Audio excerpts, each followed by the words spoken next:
Assalamualaikum warahmatullahi wabarakatuh. Kami dari kelompok 2 akan mempresentasikan hasil diskusi tentang wujud zat dan perubahannya. Dan saya di sini akan memperkenalkan anggota kelompok 2. Yang pertama ada Mirna Aulia Indah Lestari, yang kedua ada Francisca Putri, dan yang ketiga Arafika Koresia Fiats. Oke, kita akan belajar. Yang pertama ada zat dan wujudnya, yang kedua ada sifat dan zat perubahannya, yang ketiga ada unsur dan senyawa sebagai zat tunggal, dan yang terakhir ada campuran di sekitar.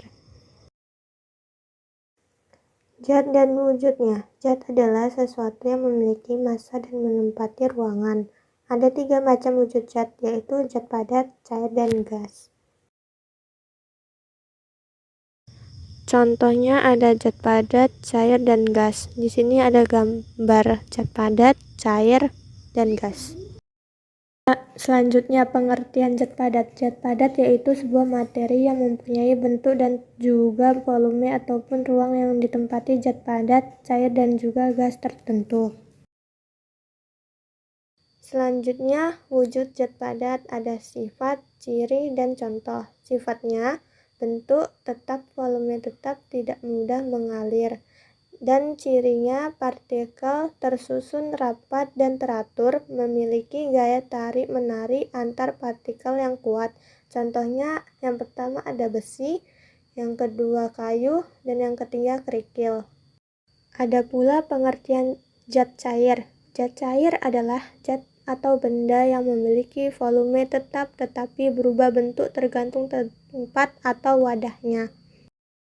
Ada pula wujud zat cair. Sifatnya bentuk berubah mengikuti wadahnya, volume tetap, bisa mengalir. Cirinya partikel lebih longgar dari zat padat dan dapat bergerak bebas tetapi masih terikat. Contohnya yang pertama ada minyak, yang kedua ada sirup. Oke, pengertian zat gas. Zat gas ialah suatu zat atau benda yang mempunyai volume dan bentuk yang selalu berubah-ubah sesuai dengan tempat atau wadahnya. Oke, selanjutnya wujud zat gas. Sifat bentuk tidak tetap, volume tidak tetap, dapat mengisi seluruh ruang yang tersedia. Cirinya partikel sangat renggang dan bergerak bebas dengan energi tinggi. Contohnya yang pertama ada. Dan ada pula perubahan wujud zat. Meleleh. Zat padat berubah menjadi cair ketika dipanaskan sampai mencapai titik leleh. Contoh, es batu yang meleleh menjadi air pada suhu di atas 0 Celcius. Membeku. Zat cair berubah menjadi padat ketika didinginkan sampai mencapai titik beku. Contoh, air yang berubah menjadi es pada suhu 0 Celcius. Selanjutnya perubahan wujud zat. Menguap. Zat cair berubah menjadi gas pada suhu tertentu. Biasanya dipanaskan hingga mencapai titik didih. Contohnya air mendidih pada suhu 100 Celcius berubah menjadi uap air. Mengembun. Gas berubah menjadi cair ketika didinginkan hingga mencapai titik embun.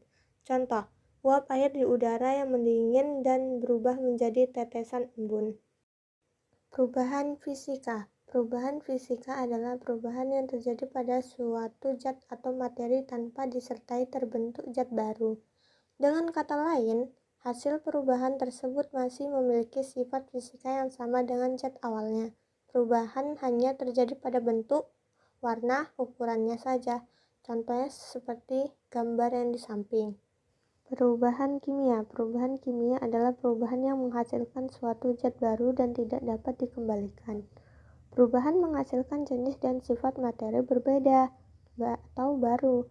Dari zat semula dinamakan perubahan kimia, dinamakan juga reaksi kimia atau reaksi yang melibatkan penataan ulang atom dari satu atau lebih zat dan perubahan dalam sifat atau baru komposisinya, seperti gambar yang di samping. Selanjutnya, unsur dan senyawa sebagai zat tunggal. Senyawa merupakan zat tunggal yang dapat diuraikan kembali menjadi zat lain yang lebih sederhana melalui reaksi kimia. Ia tersusun dari 2 unsur atau lebih. Oleh sebab itu, senyawa juga dapat diuraikan menjadi unsur-unsur pembentukannya. Sifat unsur perbedaan dengan sifat senyawa. Contohnya, air, emas, gula, garam. Selanjutnya, campuran di sekitar. Campuran adalah materi yang disusun atau dua zat atau lebih yang masih memiliki sifat-sifat zat menyusun. Selanjutnya, ciri-ciri campuran. Terdiri atas dua zat atau lebih, sifatnya sama seperti zat penyusut. Komposisi tidak tetap, zat penyusutnya dapat dipisahkan secara fisik. Selanjutnya, campuran heterogen. Heterogen adalah campuran dua zat atau lebih dengan komposisi tidak merata. Campuran kimia ini merupakan kebalikan dari campuran heterogen, yang unsur-unsur di dalamnya tidak dapat dibedakan. Contoh, campuran heterogen adalah minyak dan air, campuran kapur dengan pasir, campuran serbuk, besi dengan karbon, dan masih banyak contoh lainnya. Selanjutnya, campuran homogen. Campuran homogen adalah campuran antara zat padat, cair, atau gas dengan komposisi, jumlah, hingga jenis komponen yang seragam. Inilah yang membedakan dengan campuran heterogen yang komposisinya tidak seragam dan sampel yang diambil tidak identik.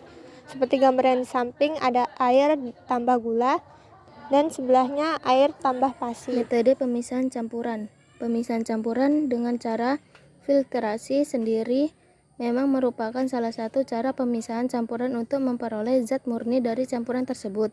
Selain itu, masih ada berbagai cara pemisah campuran lainnya, seperti distilasi, absorbasi, kromatografi, ekstraksi, kristalisasi, hingga sublimasi. Pengertian distilasi. Distilasi adalah metode pemisah untuk memperoleh suatu bahan yang berwujud cair, yang terkotori oleh zat padat atau bahan lain yang memiliki titik didih yang berbeda. Dasar pemisahan ini adalah titik didih yang berbeda antara dua jenis zat yang terlarut. Metode proses pemisah suatu campuran yang berdasarkan pada titik didih dan tekanan uap yang cukup signifikan, seperti gambar di samping. Selanjutnya, pengertian absorpsi. Absorpsi adalah metode pemisahan untuk membersihkan suatu bahan dari pengotornya dengan cara penarikan secara kuat sehingga menempel pada permukaan bahan pengabsorpsi. Metode absorpsi adalah pemisahan suatu gas tertentu dari campuran gas-gas dengan cara pemindahan massa ke dalam suatu liquid, seperti gambar yang di samping. Selanjutnya, pengertian kromatografi. Kromatografi merupakan cara pemisahan berdasarkan perbedaan kecepatan pelarut pada suatu lapisan zat tertentu.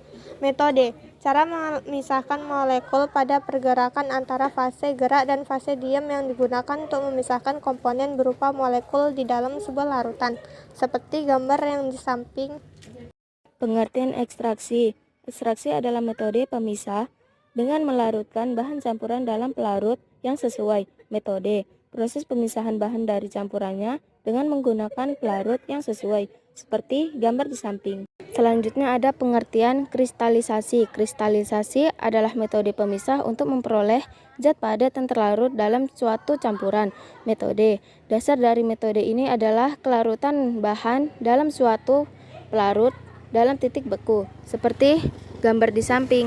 Selanjutnya, pengertian sublimasi. Sublimasi adalah sebuah proses endotermi yang terjadi pada suhu dan tekanan di bawah titik tripel suatu zat dalam diagram fasenya, yang sesuai dengan tekanan terendah di mana zat tersebut dapat eksis sebagai cairan.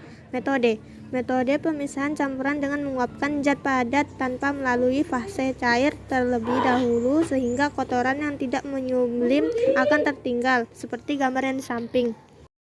Baiklah, ini hasil presentasi kami dari kelompok 2. Sebelum presentasi diakhiri, kami kelompok 2 ingin menyampaikan terima kasih. Semoga materi ini bisa berguna. Assalamualaikum warahmatullahi wabarakatuh.